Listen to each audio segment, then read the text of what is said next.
கோதுமை பரோட்டா ரெடி ஆயிடுச்சு. இப்போ கோதுமை பரோட்டாவும் வெஜ் குருமாவும் சாப்பிட்லாம். கோதுமை பரோட்டா செய்கிறதுக்காக ஒரு 1/4 கிலோ கோதுமை மாவு எடுத்து வச்சுருக்கேன். இந்த கப்பில் 1 கப்பு பால் எடுத்து வச்சுக்கோங்க. 1 கப்புக்கு கொஞ்சம் கம்மியாக, ஏன்னா அதிகமாக பால் சேர்த்தாலும் ரொம்ப சாஃப்டாக போயிடும்.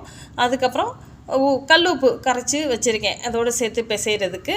பிசைஞ்சு ஒரு 1/2 hour கழித்து பரோட்டா செய்யலாம். எப்படி செய்யலாம் வாங்க பார்க்கலாம். மாவு நல்லா ஊறிடுச்சு. மாவு ஊறினதுக்கப்புறம் நல்லா கல்லில் லேசாக தேய்ச்சி கொஞ்சம் கையாலே இழுத்து விட்டுக்கணும். லேசாக இழுத்து விட்டதுக்கப்புறம் மேலே ஆயில் அப்ளை பண்ணிக்கணும். ஆயில் அப்ளை பண்ணிவிட்டு இந்த காமிக்கிற மாதிரி பொடி பொடியாக மடிச்சுக்கணும். ரொம்ப பொடியாக மடிச்சுக்கணும். மடித்ததை அப்படியே கையாலே இழுத்து விட்டுக்கணும். இழுத்து விட்டு கொஞ்சம் நீளமாக்கிக்கணும். நீளமாக்கி அப்படி கொஞ்சம் கொஞ்சமாக சுருட்டணும்.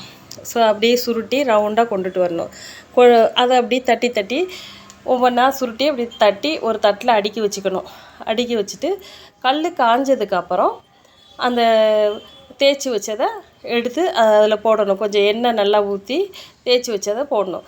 எண்ணெய் நல்லா இருந்தால் தான், எண்ணெய் கொஞ்சம் அதிகமாக ஊற்றணும் பரோட்டாவுக்கு. எண்ணெய் நல்லா இருந்தால் தான் நல்லா வேகும். இப்போ கல் காஞ்சிருச்சு.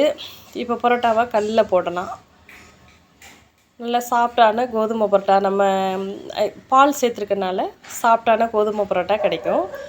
ரொம்ப சாஃப்டாக இருக்கும். இது வெஜ்ஜு குருமா. பால் கூட வச்சு சாப்பிடலாம். சில பேர் குழந்தைங்களுக்கு கொடுக்கும்போது பாலில் வச்சு கொடுப்பாங்க.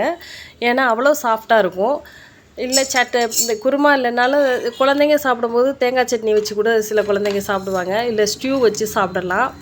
நல்லாயிருக்கும். ரெடி ஆயிடுச்சு, வாங்க சாப்பிடலாம். வெஜ் குருமாவோடு சாப்பிடலாம்.